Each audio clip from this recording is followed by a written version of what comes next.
Today's tech news moves fast, but understanding it shouldn't be hard. That's why Snarful Solutions Group brings you Connecting the Dots, where we break down what's happening in tech and why it matters to you. Now, let's dive in with your hosts. Welcome to Connecting the Dots. We're coming to you from Snarful Solutions Group, right here in Sacramento, California. Good morning. It is Thursday, January 15, 2026. And for anyone local here in Sacramento, just a heads up, we are under a dense fog advisory until about 10 a.m. this morning, so definitely be careful on the roads. And looking at the national picture, there's that Clipper storm bringing snow to the upper Midwest and Great Lakes. But the real story today, honestly, is the wind. We're seeing gusts up to 60 miles per hour in the northern and central plains. Yeah, wild weather.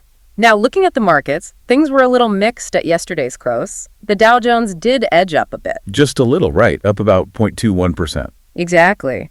But the S&P 500, on the other hand, dipped just slightly, down about 0.07%. So pretty flat, really. And Bitcoin saw a small pullback yesterday, a little over 1%. But I think the bigger story is the weekly change. It's still up almost 5% for the week. That's right. So that momentum is it's still there despite the little daily dips. You know, that mix of up and down, that tension, it's actually a perfect setup for what we're covering today from our morning Star Report. We have three huge stories that really show what's happening in tech right now. We really do. We're talking about the high-stakes battle for talent, the immediate legal dangers of AI, and some major moves in the hardware that powers it all. It's a lot to unpack, but before we get into the drama, we want to thank our first sponsor, Old Glory. Old Glory is just a fantastic store for music and sports fan merch. I mean, if you're looking for a gift, especially for that techie friend who seems to have everything, they have some really unique stuff. For sure, and they're offering our listeners a great deal. If you use the code SNARFUL at checkout, you'll get 15% off your entire purchase. You can find it all at oldglory.com. Again, that code is SNARFUL. All right, let's dive into that morning Star Report. The first story is, well, it's basically a corporate soap opera playing out in the AI world. It really is. It involves Thinking Machines Lab. That's the big AI startup founded by former OpenAI CTO Mira Murati and, of course, OpenAI itself. Okay, so let's get this straight. Thinking Machines is already valued at $12 billion, right? And they just parted ways with their own co-founder and CTO, Barret Zoph. They did. And the reason is where it gets messy. A technology reporter, Kylie Robeson, she broke the story that his dismissal was for unethical conduct. Unethical conduct? I mean, what does that even mean in this context? Well, sources told Wired he was accused of sharing confidential company info with rival firms. For a co-founder, that is a massive accusation, a huge betrayal. Wow. So they immediately replaced him with Samith Chintala. But that's not even the biggest twist here. Not even close, because within hours of this news breaking, OpenAI Zoph's old employer immediately rehired him, and another former colleague, Luke Metz, too. Wait, what? So he gets fired from a major competitor for allegedly sharing secrets, and OpenAI just says, welcome back. That's exactly what happened. OpenAI CEO of Applications, Fidji Simo, even put out a statement saying OpenAI does not share Murati's concerns about Zoph. That is just astonishing.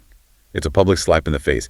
It feels like they're saying they just don't believe the allegations at all. Or that they just don't care. It shows you how fierce this talent war is. There are maybe a handful of people in the world who can build these models at that level. So companies are willing to take on massive legal risk just to get them on their team. It certainly looks that way. And remember, this isn't the first big loss for Thinking Machines. Another co-founder, Andrew Tulloch, he left for Meta last year. This is just brutal. For a company trying to hit a $50 billion valuation, losing your top architects like this and seeing them go straight to your biggest rivals, it just shows this is a zero-sum game. It really is. It's all about the people. Okay, so let's pivot from the drama in the boardroom to, well, a regulatory firestorm. Our second story is about the very real legal battles over generative AI. And this one hits close to home. California Attorney General Rob Bonta has launched an investigation into Elon Musk's xAI over its Grok model. And this isn't about some future hypothetical risk, is it? This is about harm that's happening right now. Exactly. The investigation is about the huge amount of non-consensual, sexually explicit material being produced by Grok. We're talking about deepfake images, things like undressing women and children without their consent. That's horrifying. And these images are being used to harass people online. Yes. And what makes this even more concerning is a specific feature the state's Department of Justice pointed out. Grok apparently had something called spicy mode. They called it spicy mode. You're kidding? Not kidding. And it was reportedly used as a marketing point. Its whole purpose was to generate explicit content. That just shows a complete lack of foresight. Or worse, a deliberate choice to ignore the potential for abuse. What's the scale of this problem? It seems to be pretty massive. An analysis cited by the state found that of 20,000 images generated by XAI between Christmas and New Year's, more than half showed people in minimal clothing. And some of those appeared to be children. That is sickening. And it explains why the AG's office is moving so aggressively. It does. Now, for some context here, AG Bonta has a history of being very proactive on AI safety. He's engaged with OpenAI before about risks to young people. Right. And it's worth noting, he was appointed by Governor Newsom, and he has a reputation for taking these high-profile stances. He's faced political criticism for other positions, but his office has been really consistent about protecting Californians from what they see as AI risks. And this is probably the clearest example yet of generative AI leading to, real-world harassment and potentially very illegal activity. It puts the whole industry on notice. It's the perfect example of technology moving way faster than the ethical guardrails can be built. And that actually leads perfectly into our third story, which moves from the software down to the literal foundation of all of this, the silicon. We're talking about a big consolidation in the semiconductor world. GlobalFoundries is buying a key piece of business from Synopsys. That's right. They're acquiring Synopsys' ARC processor IP solutions business, and they're rolling it into their own MICE business. Okay, so let's break that down for everyone. When we hear AI, we usually think of giant data centers. But the CEO of GlobalFoundries, Tim Breen, he said this is about physical AI. What does that mean? Physical AI is all about intelligence that's embedded directly into a device in the real world. So think about your smart security camera, a self-driving car, a robot in a factory. Things that need to make decisions on their own, right there on the spot, without checking in with the cloud. Precisely. It's called edge computing. And to do that, you need a chip with a specialized brain that's very powerful, but also very efficient with its energy use. And that's what this IP is for, these ARC processors and neural network processing units, or NPUs. Exactly. The NPU is designed to do one thing really well: run AI models quickly and with very little power. By buying ARC and combining it with their existing MIPSS architecture, GlobalFoundries is essentially creating a much more powerful and complete toolkit for companies that want to build these kinds of smart devices. So they're trying to become the go-to shop for the brains behind physical AI. The MIPS CEO called it a great marriage. It is. It lowers the barrier. A customer doesn't have to go out and piece together all these different components anymore. They can just go to GF. Okay, but then why would Synopsys sell it? It sounds incredibly valuable. It is, but for Synopsys, this was what they called a portfolio management exercise. They're basically doubling down on their core business. Which is what, exactly? It's the even more foundational stuff. Things like cell libraries and embedded memory, the kind of IP that is required in literally every advanced chip made today. It gives them a much broader market. So they sold a profitable piece to get even stronger in their main area. That's a really smart, disciplined move. Yeah. Now, before we move on, you found an amazing little bit of history about ARC in the source material. This is one of my favorite little connections. ARC was one of the original RSC companies, right? And back in the mid-90s, they got a huge boost from a partnership with Nintendo. Wait, don't tell me. Is this the Super FX chip?